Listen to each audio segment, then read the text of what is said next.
The year 1997 had draped Hogwarts in a pall of uncertainty, thick and suffocating as a Dementor's kiss.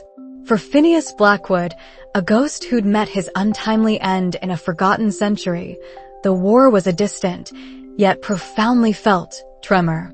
He'd always been a creature of quiet observation, preferring the dusty solitude of the Ravenclaw common room after hours, or the hallowed whispers of the library archives, to the boisterous camaraderie of his spectral brethren. His afterlife, though tinged with the perpetual melancholy of the unfulfilled, had been one of serene contemplation, a scholarly pursuit of the castle's history. But serenity had become a phantom itself, flickering and fading with each passing week. A different kind of cold had settled over the castle, one that didn't emanate from drafts or the chill of autumn nights, but from a deeper, more insidious source.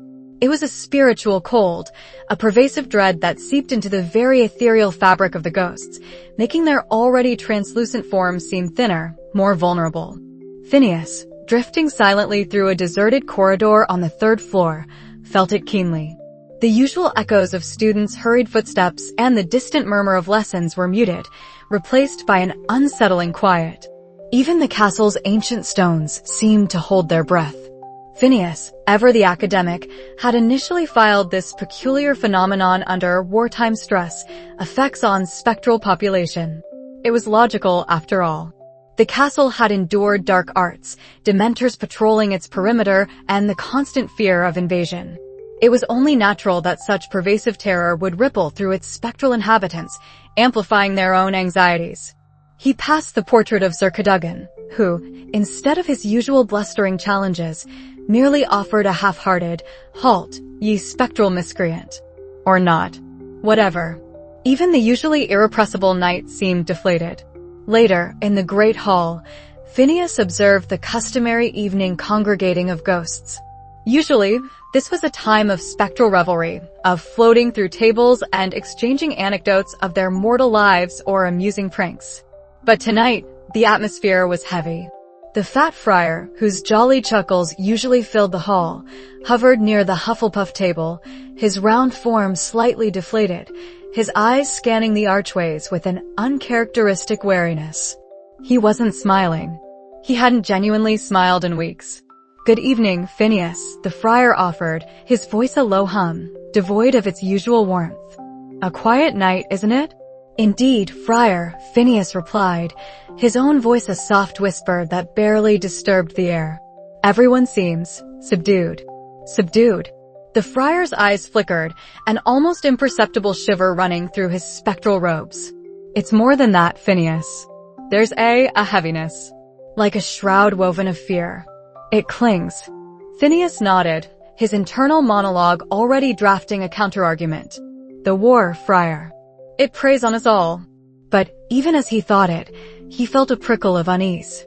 The friar was a simple, good-hearted soul, not one to exaggerate. Then there was Peeves. If there was one constant in Hogwarts, it was the poltergeists and narcic spirit. Yet, even Peeves seemed to have lost his edge. His last prank, replacing all the cutlery with rubber chickens during breakfast, had been executed with a distinct lack of his usual mischievous glee, and he'd vanished immediately after, rather than lingering to enjoy the chaos. It was almost as if he was afraid of being caught, not by the teachers, but by something else entirely. Phineas had dismissed it then, thinking perhaps Peeves was simply bored or feeling the effects of the collective gloom. But the thought niggled at him. What truly disturbed Phineas, however, was the Bloody Baron. The Baron, as the head ghost of Slytherin, had always been a formidable, brooding presence. His pallid face, gaunt form, and clanking chains were enough to send first years scurrying and even hardened older students feeling a chill. He was the embodiment of stern, silent menace, a spectral disciplinarian whose disapproval was a palpable weight. But recently, the Baron's presence had shifted. It was no longer merely menacing. It was sinister. Phineas first noticed it during one of the Baron's infrequent patrols through the Ravenclaw Tower. He'd been engrossed in a particularly fascinating historical text on ancient runes when a sudden, profound chill descended, far colder than the usual spectral draft. He looked up, and there, gliding through the common room entrance, was the Bloody Baron. The Baron's form was as always, translucent, ethereal, his spectral chains clanking with their characteristic hollow resonance. But his stillness was unnatural. He moved with an almost robotic precision, his gaze sweeping the room without the slightest flicker of emotion, or even the vague, ancient sorrow that sometimes softened his features. His eyes, or rather, the empty hollows where his eyes should have been, for Phineas knew they weren't truly eyes, but pools of spectral light, seemed different. They were deeper, blacker, and held a predatory intensity Phineas had never witnessed before. They seemed to absorb light, rather than reflect it, like tiny, insatiable voids. Phineas, usually quick to avert his gaze in deference, found his own spectral presence momentarily frozen. He felt an instinctual urge to flee, to phase through the wall and simply cease to be in the Baron's presence. The fear that radiated from the Baron was not the familiar respectful dread that kept ghosts in line. It was a cold, alien terror, a profound sense of wrongness that raised the hairs on Phineas's translucent neck. He watched as the Baron drifted through the common room, passing within a few feet of the spectral figure of a particularly nervous Ravenclaw ghost, a young woman named Millicent, who died of a potion mishap in the 17th century. As the Baron passed, Millicent let out a soundless gasp, shrinking back against the nearest wall, her own ethereal form flickering as if a candle in a strong breeze. When the Baron had finally exited, phasing through the far wall without so much as a backward glance, Millicent remained pressed against the stone, trembling visibly. "Are you quite all right, Millicent?" Phineas asked softly, drifting closer. Millicent looked at him, her spectral face pale. His eyes, Phineas, she whispered, her voice barely audible. "They're not his. There's something else in there. Something hungry." Phineas frowned, his Ravenclaw mind immediately attempting to rationalize. "Nonsense, Millicent. It's the war. Everyone's on edge. The Baron is simply more solemn than usual. He carries the weight of the castle's protection, you know." "It's more than solemnity," Millicent insisted, though her voice lacked conviction, overshadowed by her palpable fear. "It's a cold I've never felt. Not even when I was, well, you know." She gestured vaguely towards her chest, referencing her own demise. Phineas tried to calm her and himself. "It's the atmosphere of war, Millicent. It affects all of us, even the Baron. Perhaps he's simply more distressed by the events unfolding." He reiterated his convenient theory, half to convince her, half to convince himself. The fear she expressed was certainly genuine, but Phineas believed it was a symptom of the broader malaise. A shared delusion, perhaps. Yet, over the next few days, Phineas couldn't shake the memory of the Baron's unsettling gaze. He found himself more observant of the Baron's movements, watching him from afar. He saw other ghosts flinch away, more intensely than they ever had before. He noticed the unnerving silence that fell upon any space the Baron entered, a silence that seemed to swallow even the faintest spectral whispers. It was as if the very air refused to hum in his presence. One late evening, Phineas was in the dungeons, seeking out a particularly obscure historical text on ancient Hogwarts wards, when he encountered the Baron patrolling the Slytherin common room entrance. Phineas flattened himself against a cold, damp wall, hoping to pass unnoticed. The Baron stood unnaturally still for a long moment, his gaze fixed on the heavy wooden door, as if waiting for something. Or someone. Phineas felt a familiar cold dread, but this time, it was laced with a new, sharper edge of curiosity. He watched, unable to tear himself away. The Baron's form, usually shimmering with a faint ethereal light common to ghosts, seemed almost solid. Darker. The chains, rather than merely clanking, seemed to scrape against an unseen surface, a sound that grated on Phineas's spectral sensibilities. Then, Phineas saw it. A faint, almost imperceptible tremor ran through the Baron's form, a distortion that lasted but a fraction of a second, like water rippling where no current existed. And in that fleeting moment, the Baron's eyes seemed to deepen further, becoming truly bottomless, not with spectral light, but with an utter void. For the briefest instant, Phineas felt as though he was staring into a pit of pure, unadulterated malevolence, a sensation far removed from the Baron's familiar, melancholic grimness. It was a malice that tasted ancient, hungry, and utterly devoid of anything human. The tremor passed, the Baron returned to his unnatural stillness, but the image was seared into Phineas's spectral memory. He phased silently through the wall, retreating quickly, his mind reeling. It's the war, he told himself again, almost desperately. It's distorting our perception, making us imagine things. The stress, the terror, it's manifesting. That's all it is. He floated back up to the higher floors, seeking the relative comfort of his preferred library alcove. But the usual solace of dusty tomes evaded him. The image of the Baron, his unblinking gaze, the fleeting glimpse of that profound, ancient darkness in his eyes, refused to dissipate. His rationalizations felt flimsy, like gossamer strands against a gale. The pervasive dread wasn't just around the Baron, it seemed to emanate from him, stronger than ever. And Phineas could no longer deny it. The bloody Baron, the stern, predictable sentinel of Slytherin, was no longer simply a menacing ghost. Something had twisted him, warped him into a vessel of something far more chilling, something that defied the very nature of spectral existence. And the dread that had been a silent companion to Hogwarts ghosts was now a tightening noose, threatening to choke the very essence of their afterlife. Phineas Blackwood, timid and scholarly, felt a cold knot of certainty solidify in his non-existent stomach. This was not wartime stress. This was something else entirely. Something utterly, horrifyingly wrong. The chill of the Hogwarts corridors was a constant companion for Phineas Blackwood, a familiar shroud woven into the very fabric of his spectral existence. Yet, lately, it had taken on a new, more insidious quality. It was no longer merely the cold embrace of the ancient castle, but a creeping dread that seeped into his non-corporeal form, stirring a panic he hadn't felt since his living days, stumbling through a potion's lesson gone awry. The initial tremors of fear he'd observed in his spectral brethren had ripened into a pervasive terror. He could feel it radiating off the other ghosts, a silent scream that vibrated through the very ethereal currents of the castle. Even the Fat Friar, usually a beacon of jolly optimism, now drifted with a bowed head, his ethereal chortles replaced by a sigh that sounded like the rustling of dry leaves. Phineas, a creature of logic and quiet contemplation, had tried to rationalize it. The war, of course.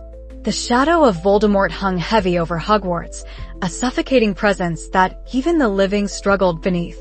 Perhaps the heightened emotions of fear and despair, generated by thousands of living souls, were bleeding into the spectral plane, amplifying their own anxieties. It was a plausible theory, one that a Ravenclaw like him could cling to. But then, the anomalies began.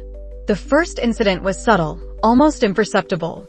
Phineas was drifting near the library, drawn by the familiar scent of old parchment and latent knowledge, when he saw the bloody Baron. The Baron was usually found patrolling the Slytherin dungeons, his chains clanking ominously, his perpetual scowl a grim fixture.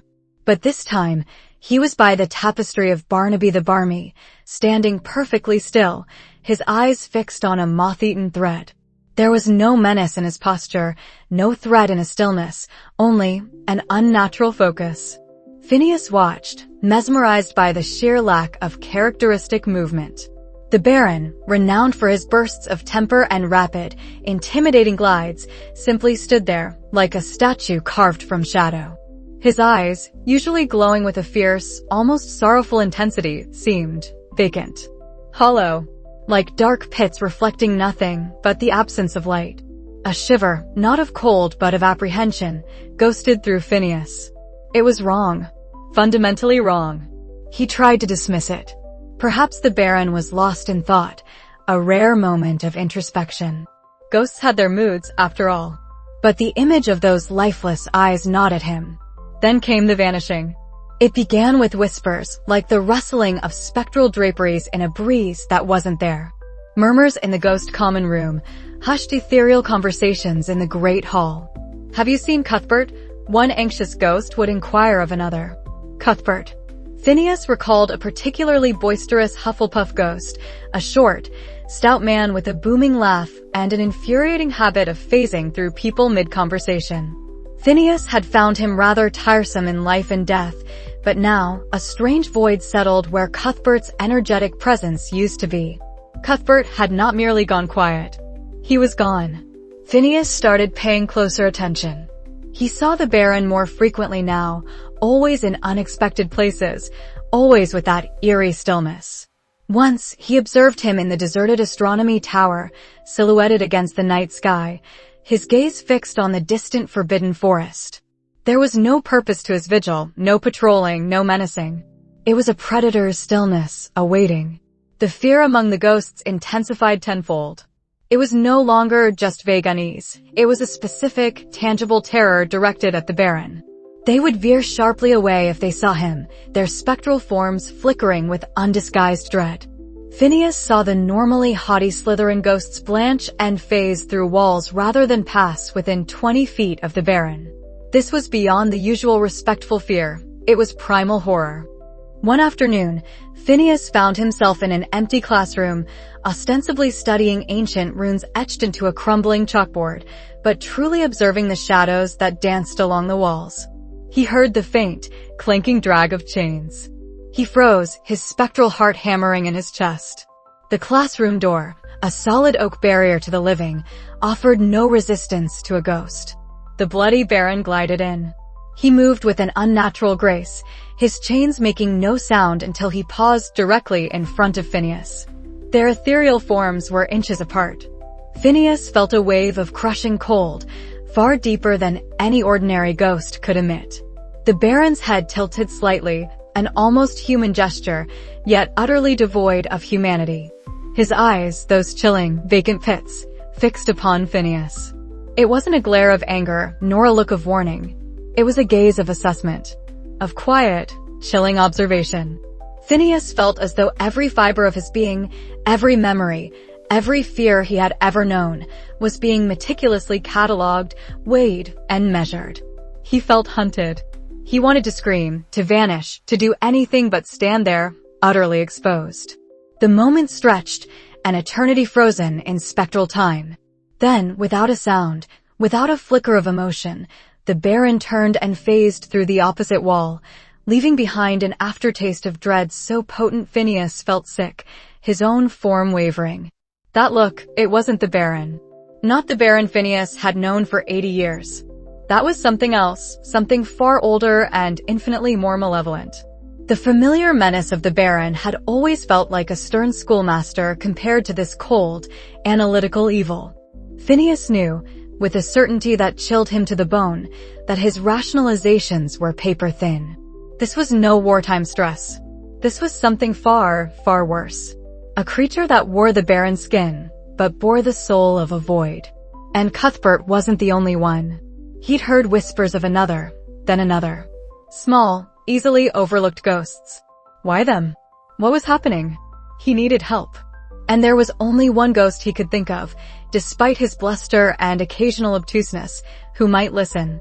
Sir Nicholas de Mimsy Porpington, Nearly Headless Nick. Phineas found Nick in the Great Hall, hovering near the Gryffindor table. Nick was attempting to rally some of the younger, more impressionable Gryffindor ghosts, trying to project an air of cheerful normalcy amidst the palpable fear. He was gesturing grandly, his partially severed head wobbling precariously, recounting a rather dull anecdote about a duel he'd witnessed in the 15th century. And then, dear chaps, he simply deflated. Like an overcooked souffle. Nick declared, attempting a hearty chuckle, which sounded thin and forced. Phineas drifted closer, his form more solid than usual, compelled by a newfound urgency. Sir Nicholas, he whispered, his voice barely a breath. Nick started, his head doing a full revolution. Phineas, my dear fellow. Didn't see you there. Rather preoccupied, you know. Important duties. Keeping up spirits and all that. He puffed out his spectral chest, but Phineas saw the tremor in his hands. Sir Nicholas, Phineas said, cutting to the chase, his Ravenclaw bluntness overriding his usual timidity. Something is gravely wrong. It's the Baron. Nick waved a dismissive hand. The Baron? Oh, Phineas, my boy, you know the Baron. A bit of a grump, always has been. Too much brooding over Helena, I dare say. And this war. Everyone's on edge, you know. Even us chaps. Distant bells rattling the foundations, the air thick with apprehension. It's understandable. No, you don't understand, Phineas insisted, stepping closer. This is different. Cuthbert vanished, and then Penelope. You know Penelope, the particularly shy one from the library? Gone. And the Baron. He's not the same. His eyes, Sir Nicholas. They're empty. And he moves like a puppet. Or a predator. Nick scoffed, though Phineas saw a flicker of doubt behind his bravado. Empty? Preposterous. He's just more withdrawn, perhaps. The weight of his past, you see. Helena, and all that unpleasantness. It weighs heavily on a ghost's conscience. It's more than conscience, Phineas argued, his voice gaining strength. He stood inches from me today. And he looked at me not with anger or sorrow, but with calculation. As if I were a problem to be solved, not a ghost to be haunted. He recalled the intense cold, the crushing dread. And the cold, Nick, it's not the usual chill. It's like something is draining the very warmth from the air around him. The other ghosts feel it too. They flee from him, not just out of respect for his menace, but out of sheer, unadulterated terror. Nick's forced smile finally faltered. He looked around the great hall, where other ghosts were indeed keeping a wide berth, their gazes darting towards any shadowy corner. His bravado was cracking. Well, I admit, he murmured, he has been unusually quiet. And that lingering gaze. I thought it was just him trying to be more menacing, you know, setting an example for the younger specters. But you mentioned Penelope? She was such a quiet little thing, Phineas. Wouldn't hurt a fly. Exactly, Phineas pressed, seizing on Nick's weakening resolve. And he's everywhere now, not just the dungeons. I saw him in the astronomy tower, then by the tapestry of Barnaby the Barmy, then in an empty classroom. He's observing. And the fear, Nick. It's feeding on it. You can feel it, can't you? That heavy, suffocating dread that wasn't there before. Nick's translucent hand went to his neck, a phantom gesture of unease. He looked Phineas in the eye, and for the first time, Phineas saw genuine fear unmasked in the proud Gryffindor ghost. You think it's not the Baron, he whispered, the words barely audible. Impossible. He's been here for centuries. Bound to this castle, just like the rest of us. I don't know what I think, Phineas admitted, the terror in his own voice now evident. But whatever it is, it's not the Baron. It's something pretending to be him. And it's preying on us. It's why Cuthbert and Penelope are gone. And if we don't find out what it is, and stop it, who's next? Nick looked utterly horrified, his spectral face pale. His bravado had completely dissolved. Pretending to be him? But how? A ghost can't simply take another's form. It's unheard of. Perhaps it's not a ghost at all, Phineas suggested, the idea forming as he spoke it, a terrifying new theory. Perhaps it's something else entirely. Something capable of mimicking, of influencing, of consuming. He remembered the look, the hollow eyes, the chilling cold. We need to know, Sir Nicholas. We must. Nick wrung his hands, his gaze fixed on Phineas, then darting nervously around the hall. But what could we do? We're ghosts. We can't fight, whatever this is. We can investigate, Phineas countered, a spark of Ravenclaw determination igniting within him. We can observe, gather information. Find out its weaknesses, its true nature. The living can't see it for what it is. We are the only ones who can. And if it's not a ghost, perhaps it follows different rules. Nick stared at him, his head wobbling from the sheer shock of Phineas's assertiveness. Investigate? You, Phineas? The quietest ghost in Hogwarts. He tried to inject some of his old bluster, but it fell flat. All right, he said, after a long, drawn-out moment. All right, Phineas. I don't like it. Not one bit. But if what you say is true, and it's certainly more chilling than anything I've heard in centuries. He shivered visibly. What do you propose we do? We need to delve into the oldest secrets of this castle, Phineas declared, his fear still there, but now tempered by a cold, sharp resolve. We need to find out what kind of entity could imitate a ghost, and what could be feeding on our fear.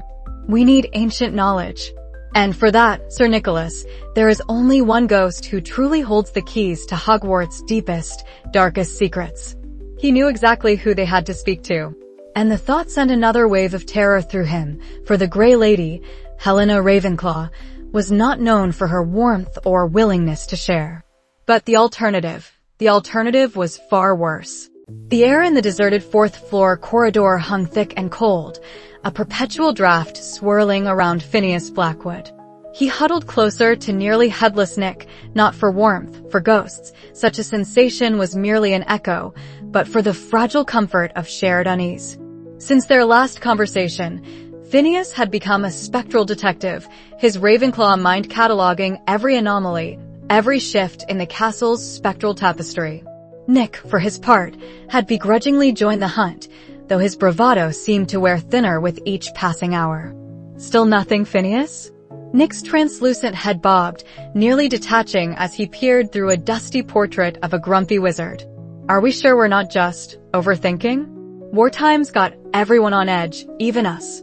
Phineas didn't even turn. He was studying a peculiar smear of ectoplasm on the wall, one that wasn't quite the usual shimmering residue left by a passing ghost. It was darker, almost viscous. Professor Binns vanished a week ago, Nick. Not merely passed through a wall, but vanished. No trace. And the Baron has been seen in places he's never been before, not even during the strictest curfews. Yesterday, I witnessed him gliding through the girls' lavatory on the first floor. The girls' lavatory, Nick. The Baron, who has never, in centuries, strayed from the dungeons and the immediate vicinity of Slytherin Tower, let alone into a place so unbecoming. Phineas shuddered. Perhaps he was lost? Nick offered weakly, his usual bluster replaced by a nervous flutter. Lost? Phineas finally turned, his spectral gaze sharp. The Bloody Baron? Who has haunted these halls for a millennium? Unlikely, Sir Nicholas.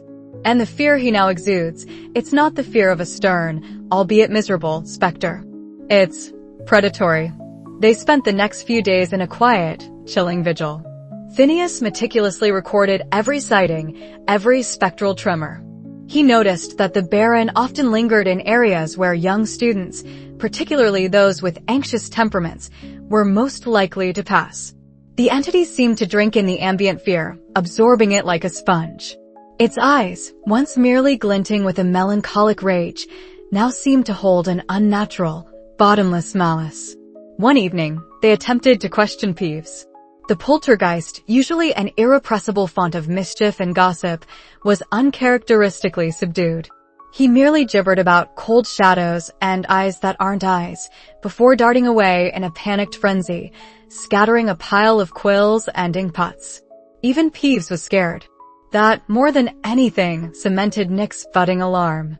Right, Nick declared, his head wobbling precariously. This is beyond the pale. We need to see what he does when he thinks no one is watching. We'll stake out his usual haunts, and if he deviates, we follow. Their opportunity came 2 nights later. Phineas and Nick, hovering discreetly behind a moth-eaten tapestry in a seldom-used corridor near the dungeons, watched as the Baron emerged from the wall. But instead of continuing his usual patrol, he paused. He turned his head, his gaze sweeping the empty corridor. It was a gesture too deliberate, too aware, for the actual Baron, who typically moved with a sullen, almost unthinking rhythm. Then, the Baron did something truly impossible. He reached out a translucent hand, not to a spectral object, but to a flickering gas lamp on the wall. Ghosts could affect the physical world, yes, cause drafts, make objects shudder, but they couldn't manipulate them with such a precise, deliberate motion. The spectral fingers closed around the metal housing of the lamp, and the flame, which had been stubbornly burning despite the pervasive chill, guttered and died, plunging the immediate area into deeper shadow. The air grew perceptibly colder, heavy with a palpable dread that Phineas felt in his very spectral core. But it was what happened next that nearly caused Phineas to dissipate in terror. As the lamp died, the Baron's form wavered. For a horrifying instant, the familiar, tattered robes, the gaunt face, the haunted eyes, they flickered. Beneath the spectral facade, Phineas saw it, a swirling vortex of impenetrable darkness, tendrils of shadow writhed within, coiling around a form that was less a body and more a gaping maw of pure malevolence. A faint, inhuman whisper slithered into Phineas's mind, not in words, but in a surge of sickening hunger, a primal craving for fear and despair. Then, as quickly as it had appeared, the illusion snapped back into place. The bloody Baron stood there once more, impassive, chilling, but no longer merely a ghost. Nick, who had witnessed the same horrifying transformation, let out a strangled, silent gasp. His head, which had been swaying nervously, now hung at an impossible angle, truly nearly headless in his shock. That wasn't the Baron, Nick whispered, his voice a wisp of pure terror. That was not a ghost. No ghost can do that. Phineas was shaking, a profound, spiritual tremor. His mind, however, was already racing, trying to categorize this new, terrifying information. No, he agreed, his voice barely audible. It isn't a ghost at all. It was a disguise. A perfect, insidious disguise. His thoughts drifted back to a particularly obscure tome he'd once stumbled upon in the restricted section of the library, long before his untimely death. It was a compendium of ancient magical entities, written in a language so archaic that even the most seasoned scholars rarely bothered with it. He remembered a passage describing a specific class of demonic entity, not truly corporeal, yet capable of manipulating the physical and the spiritual, feeding on raw emotion, particularly fear, and possessing an uncanny ability to mimic any form it desired. He dragged Nick, who was still too stunned to protest, towards the library. They phased through the heavy oak doors, ignoring the portrait of Madame Pants which scowled at their silent intrusion. Phineas navigated the labyrinthine shelves, his mind replaying the fleeting glimpse of darkness. He remembered a symbol, etched beside the description in the book, an inverted trident, like a pale, skeletal hand. He found the tome, tucked away in a dusty corner. Its binding was cracked, its pages brittle with age. He flipped through it frantically, his spectral fingers passing through the material, yet his mind absorbing the faded script. Then he found it. The symbol. The description. Valak, Phineas read aloud, his voice trembling. Known as the Pale King, the Marquis of Serpents. Not a spirit, but a demon. A master of disguise, feeding on fear and despair, capable of usurping the forms of the dead, growing stronger on the collective dread of a populated place, especially during times of great sorrow or conflict. It thrives on spiritual energy, draining the very essence of its victims until they fade into oblivion. He looked at Nick, his spectral eyes wide with dawning horror. It's been feeding, Nick, on the fear generated by the war, amplified by the ghost's own anxieties. It's been draining our brethren. Nick floated closer, his translucent features pale with uncharacteristic fear. A demon? Here? In Hogwarts? But how? And how do we fight something that isn't even truly here, that wears the Baron's very skin? Phineas closed his eyes, a grim determination settling over his fear. This isn't something the Hogwarts ghost community has ever faced. This isn't a prank or a haunt or a grievance. This is ancient evil. We need someone with ancient knowledge. Someone who has seen the castle's deepest secrets, lived through its longest ages, and who understands things beyond our mortal or spectral ken. He knew exactly who they needed. The thought alone sent a shiver through him, a mix of hope and profound apprehension. Helena Ravenclaw, the Grey Lady. She rarely interacted with the other ghosts, often appearing aloof, lost in her own melancholic thoughts. But she was the daughter of Rowena Ravenclaw herself, privy to secrets that predated even the castle's recorded history. She was their only hope. The Grey Lady, Phineas stated, his voice now imbued with a newfound resolve, despite the tremor of fear that still lingered. We must find her. She will know what to do.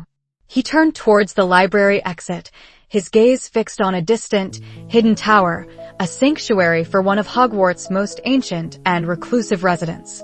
The path ahead was daunting, fraught with uncertainty, but Phineas knew, with a chilling clarity, that the fate of Hogwarts' spectral community, and perhaps even the spiritual integrity of the castle itself, now rested on his timid shoulders. He had to overcome his fear, or all would be lost. The air in the Ravenclaw common room, usually crisp and intellectually stimulating, felt heavy, as if burdened by centuries of unspoken truths. Phineas and Nick had traversed the winding staircases, the weight of their impossible discovery pressing down on Phineas like a physical anchor. He felt a newfound, unnerving boldness, a resolve that had been entirely alien to his spectral being just days prior. "She's here," Nick whispered, his nearly severed head wobbling slightly as he gestured towards the towering bookshelves that lined the circular room. Helena Ravenclaw, the Grey Lady, drifted between shelves laden with ancient tomes, her translucent form radiating a faint, melancholic glow. Her gaze, usually distant and lost in thought, now held a sharper, more focused intensity. She turned slowly as they approached, her shimmering robes barely rustling. "Phineas Blackwood." "Sir Nicholas," her voice was a breathy whisper, laced with an echo of ages past. "I sense a profound disquiet. A truth unearthed that troubles the very foundations of this castle's spiritual warding." Phineas felt a surge of confidence, bolstered by Nick's steady, if still slightly nervous, presence beside him. He took a deep, spectral breath. "Lady Helena, we believe the Bloody Baron is no longer himself. Something else has taken his form. Something ancient and malevolent. We suspect." Valak. The Grey Lady's eyes, usually pools of silver sadness, narrowed infinitesimally. A flicker of something akin to recognition, perhaps even dread, crossed her ethereal features. She drifted to a nearby perch, an ancient, empty writing desk, and settled, her form becoming slightly more substantial, as if preparing for a weighty revelation. "Valak," she repeated, the name a chilling sigh on her lips. A name whispered in the deepest annals of forgotten lore. Not a ghost, no. A parasitic entity. A fiend of pure malice, drawn to places of profound fear and spiritual unrest. Hogwarts, in these desperate times of war, is a veritable feast for such a creature. Nick gasped, a thin, almost inaudible sound. "You knew? You knew of such a thing?" Helena's gaze swept over them, a deep, sorrowful wisdom in their depths. "The castle remembers, Sir Nicholas. And I, being of its oldest memories, recall fragments. Tales of other times, when darkness sought to exploit cracks in the world's fabric. Valak does not merely haunt, it consumes. It siphons spiritual energy, not just from the living, but from us, the bound. It feeds on fear, yes, but it craves the essence of what binds us here. Our very spectral being." Phineas felt a cold dread seep into his non-existent veins. The disappearances, the intensifying fear, it's all Valak, draining them. "Indeed," Helena affirmed, her voice gaining a grave timbre. "It masks itself, for its true form would shatter the illusion of control it seeks to project. The Baron's form is a masterstroke, a terrifying figure, already revered and feared by the ghosts, providing the perfect camouflage to amplify the terror and harvest the essence. It grows stronger with every ghost it drains, every whisper of fear it incites. But how do we stop it?" Phineas pressed, his voice firm despite the chilling revelation. "It's not a ghost. Our usual methods of startling or ignoring are useless." Helena nodded slowly. "Valak cannot be destroyed, Phineas. Its essence exists beyond the confines of a single plane. But it can be banished. Expelled from this place, returned to the void from whence it came. It requires a convergence of specific conditions and a monumental act of unified will." She paused, her gaze distant, as if sifting through millennia of memories. "Firstly, Valak's power is derived from the fear it generates and the spiritual essence it drains. It thrives on chaos and division. Its greatest weakness is unity, pure, unwavering spectral unity, untainted by fear." "Unity," Nick echoed, scoffing lightly. "The ghosts are quivering shadows, Helena. They can barely look the real Baron in the eye, let alone this demon." "Then they must be rallied," Helena stated, her gaze fixing on Phineas. "This is your task, Phineas Blackwood. You, who were once the most timid, now bear the wisdom and the courage to articulate this truth." Phineas swallowed. Rallying the ghosts? It felt like a monumental leap from his usual role as an observer. Helena continued, oblivious to his internal turmoil. "Secondly, Valak's disguise, while potent, is not impervious. It relies on the perception of its victims. To shatter its form, to reveal the true horror beneath, requires a specific invocation. An ancient charm woven into the very fabric of Hogwarts' protective magic. A charm that amplifies pure intent and rejects parasitic presence. She began to recite, her voice a low hum that seemed to resonate through the very stones of the castle. Specter animus, peritus vocis, castellum cordis, umbri excludis, falsa imago, veritas patio, demon abesto, lumen redeo. Spirit of the spectral, voice of purity, Phineas translated softly, his Ravenclaw mind instinctively grasping the Latin. Heart of the castle, shadow be excluded. False image, truth be revealed. Demon depart, light return. Helena inclined her head. Precisely. This invocation, spoken by a collective of unified spirits, focusing their non-corporeal essence, will weaken its hold. It is not an attack, but an expulsion. A rejection. And thirdly, she continued, the banishment must be channeled through a point of significant magical confluence within Hogwarts. A place where the castle's ancient wards are strongest, where the very magic that founded the school can be called upon to reject the intruder. The Great Hall, at the stroke of midnight, when the castle's pulse is most steady, would be ideal. It is a place of gathering, of unity, and its very walls resonate with the magic of every witch and wizard who has ever passed through its doors. Phineas felt a spark ignite within him. A plan. A terrifying, monumental plan, but a plan nonetheless. So we gather the ghosts, explain the truth, unify their intent, recite the invocation in the Great Hall, and banish Valak. In essence, yes, Helena confirmed, her eyes lingering on Phineas. But it will require courage, Phineas. Not just from you, but from every spectral soul you rally. For Valak will sense the intent. It will fight. It will try to sow discord and fear, to shatter your unity. Some may be drained further in the attempt. There is great risk. The alternative is for all of us to be drained, eventually, Nick said, his earlier skepticism replaced by grim determination. Better to fight than to fade. Then we must rally them, Phineas declared, a new strength in his voice. The timid scholar was receding, replaced by a ghost driven by purpose. We start with those who are least affected, those who still remember who they truly are. Rallying the ghosts was a task even more daunting than Phineas had imagined. His first attempt was with the fat friar, whose usual jovial demeanor was now a thin veneer over palpable terror. He found the friar hovering anxiously near the kitchens, muttering prayers in an almost inaudible whisper. Brother Friar, Phineas began, keeping his voice gentle. We have urgent tidings. About the Baron. The friar shuddered. Please, Phineas, do not speak of him. His eyes, they pierce one's very soul. And the way he just appears. It's unnatural. Phineas explained, carefully, logically, using Helena's words and his own observations. Nick backed him up, adding his own brand of persuasive bravado. The friar listened, his translucent face paling further, but a flicker of hope, of recognition, slowly ignited in his eyes. The idea that it wasn't the Baron, but an impostor, seemed to offer a fragile lifeline. A demon, the friar gasped, aghast. But, to take the Baron's form, it's sacrilege. A travesty. The indignation, Phineas noted, was a powerful antidote to fear. From the fat friar, they moved to other, less prominent house ghosts, then to the various spectral residents of the castle, the students who died in duels, the librarians, the castle caretakers of old. Each conversation was a delicate dance between unveiling a horrifying truth and instilling enough hope and purpose to overcome paralyzing fear.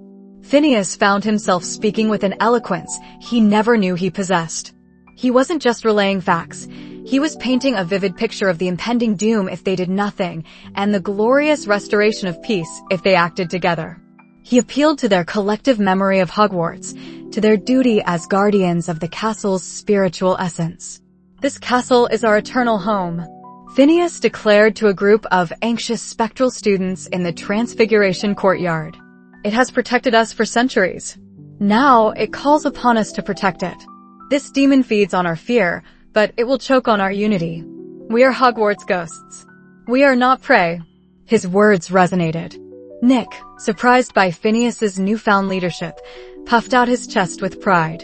Helena, though absent from these public addresses, remained a silent, guiding force in Phineas's mind, her ancient wisdom echoing with every step.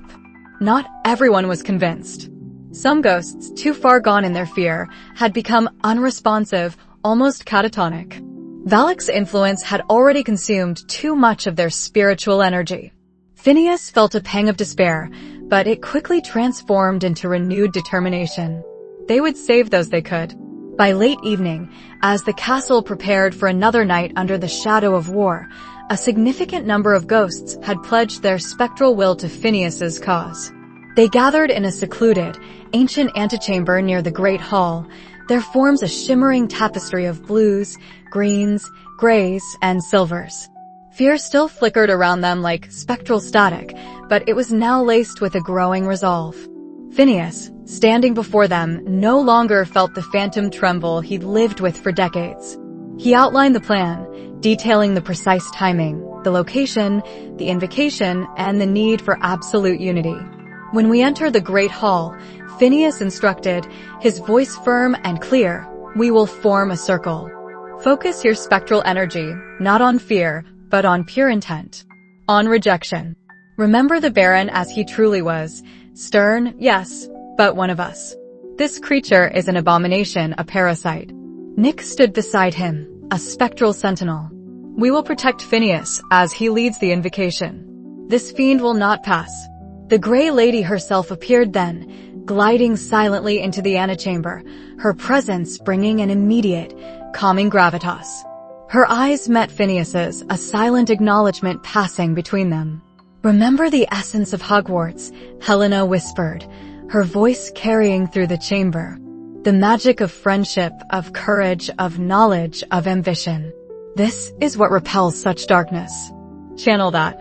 A collective hum, a spectral murmur of agreement, rose from the assembled ghosts. They were still terrified, yes, but for the first time in weeks, they were also hopeful. They had a plan, a leader, and a shared purpose.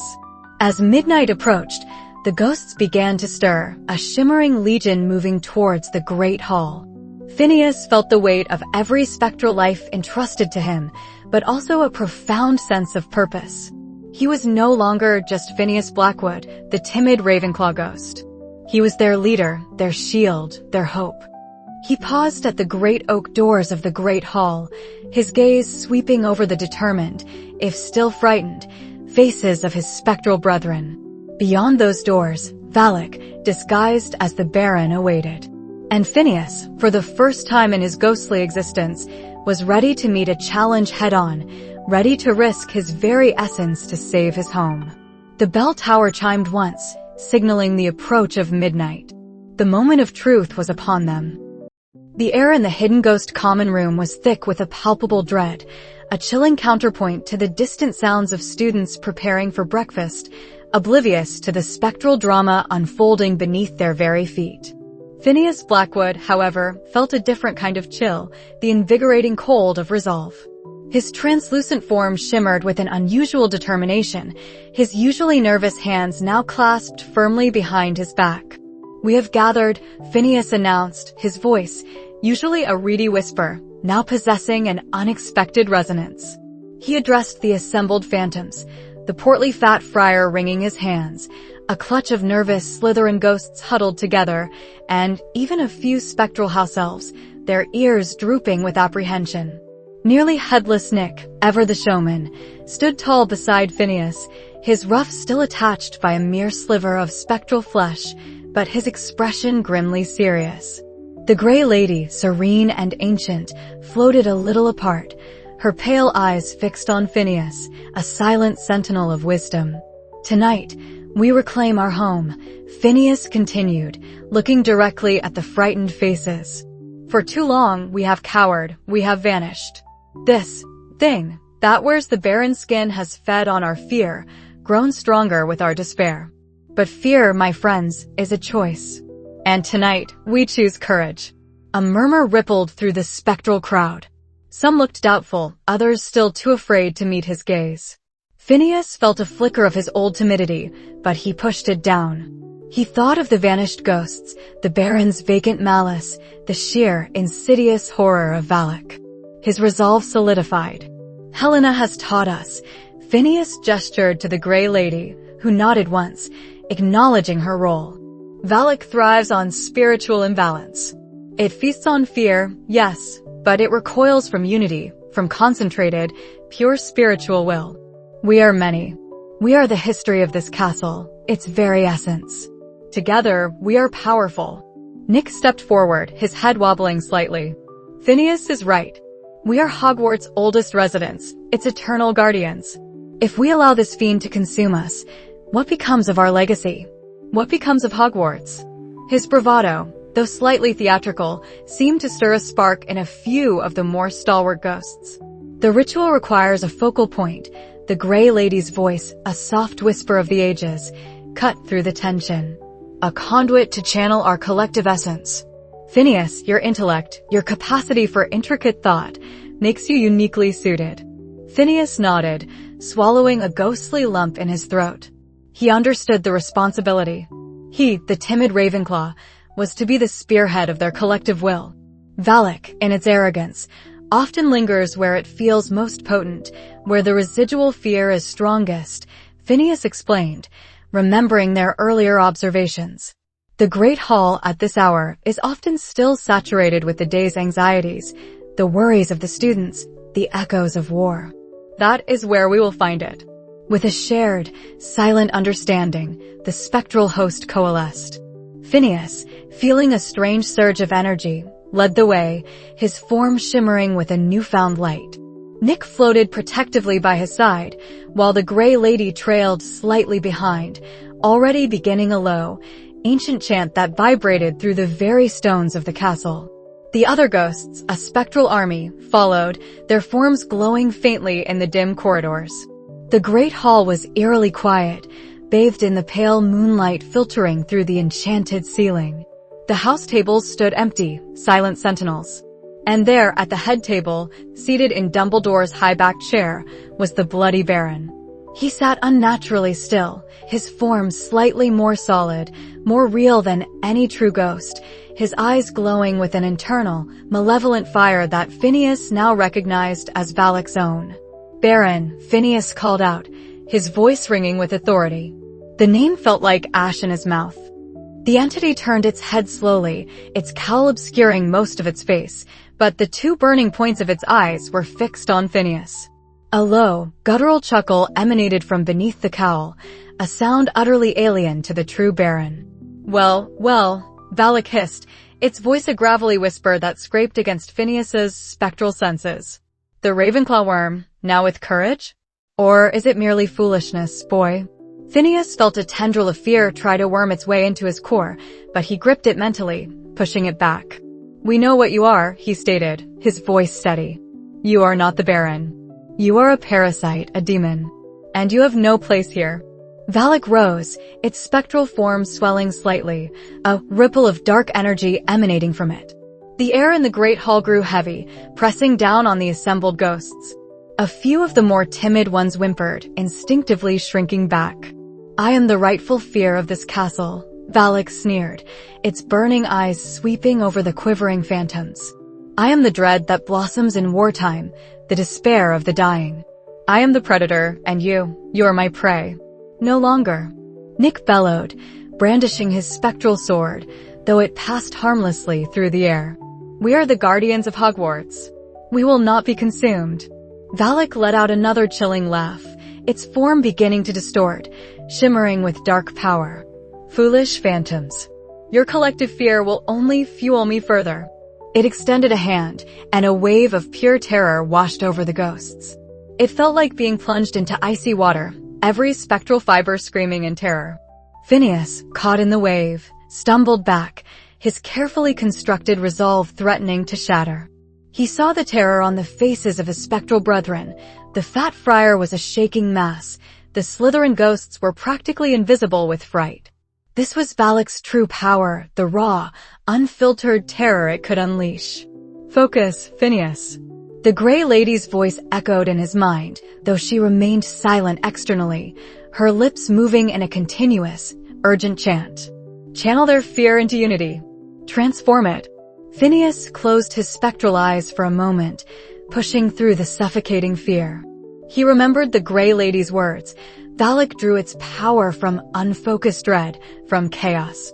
But concentrated, directed spiritual energy, untainted by malice, was anathema to it. He reopened his eyes, meeting Valak's burning gaze with a newfound defiance.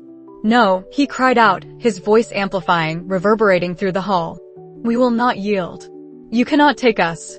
He extended his hands, his form beginning to glow with a faint, steady light. "Look within yourselves," he urged the other ghosts, his voice now a strong, clear bell tone. "Remember who you are. Remember the magic of Hogwarts. Channel your spiritual essence, not your fear. Send it to me." Reluctantly at first, then with growing confidence, the other ghosts began to respond. The fat friar, though still trembling, focused his gentle, benevolent spirit. The nearly headless Nick, his bravado reignited, radiated a fierce loyalty. Even the once timid Slytherins, spurred by a Ravenclaw, began to contribute their own unique spectral energy. Each ghost, in their own way, began to glow, their individual auras merging, flowing towards Phineas. Phineas felt the surge of energy, a powerful, almost overwhelming force. It was like standing in the heart of a hurricane, but this hurricane was made of pure spiritual light, of centuries of Hogwarts' ghostly history.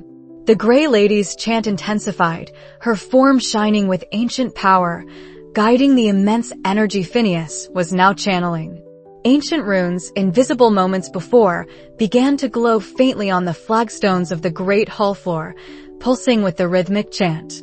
Valak shrieked, a sound of pure, unadulterated fury. "What is this? This is not fear."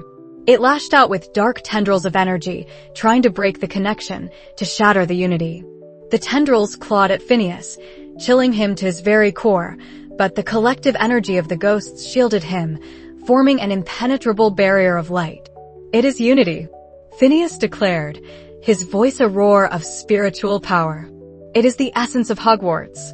And you are an intruder." He directed the torrent of light, a blinding beam of pure spiritual force, straight at Valak. The demon baron recoiled, screaming, its form flickering violently, its disguise struggling to hold. For a fleeting moment, Phineas caught a glimpse of something truly horrific beneath the baron's cowl, a skeletal, leering visage, eyes like burning coals, horns beginning to sprout. Valak's true, demonic form. The beam of light slammed into the demon, consuming it. Valak shrieked again, a sound of agony and rage, louder than thunder, shaking the very foundations of the castle. The air crackled with power, light battling darkness in a silent, cosmic struggle. "Begone," Phineas commanded, pouring every ounce of his intellect, his courage, and the combined will of his spectral brethren into the final push. "Be banished from this sacred place." With a final, ear-splitting wail, Valak exploded.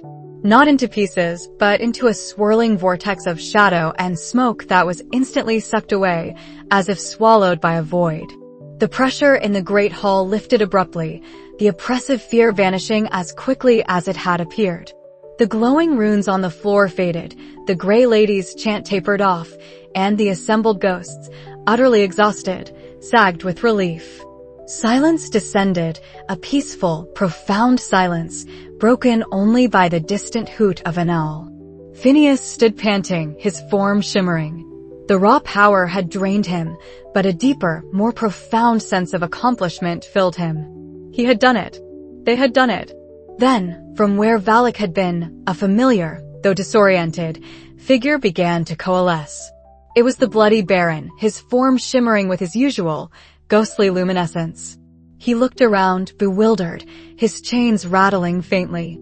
His eyes, though still stern, held confusion, not malice. What transpired? The Baron rasped, his voice the familiar, icy tone Phineas knew. He saw the gathered ghosts, their wary expressions, and his brow furrowed. "Why are you all gathered here at this hour?" Nick floated forward, a wide grin stretching his ethereal face. "Baron, old friend. You've been indisposed. But Phineas here, he's saved us all." Phineas, though still drained, managed a small, tired smile. The fear of the Baron was still there, a faint echo of its former self, but it was now merely the Baron's usual stern menace, not the soul-chilling terror of Valak.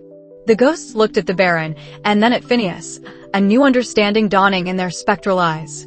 The timid Ravenclaw, once easily spooked, had confronted a demon and won. He had led them. He had saved them. The peace that settled over the Great Hall was fragile, yes, for the war still raged beyond Hogwarts' walls, but within its ancient stones, a new peace had been forged, one built on unity, resilience, and the quiet courage of a scholar. Phineas, looking out at his spectral brethren, felt a warmth spread through his ethereal form. His existence was no longer one of mere observation. He was Phineas Blackwood, and he was ready for whatever came next. He was finally home.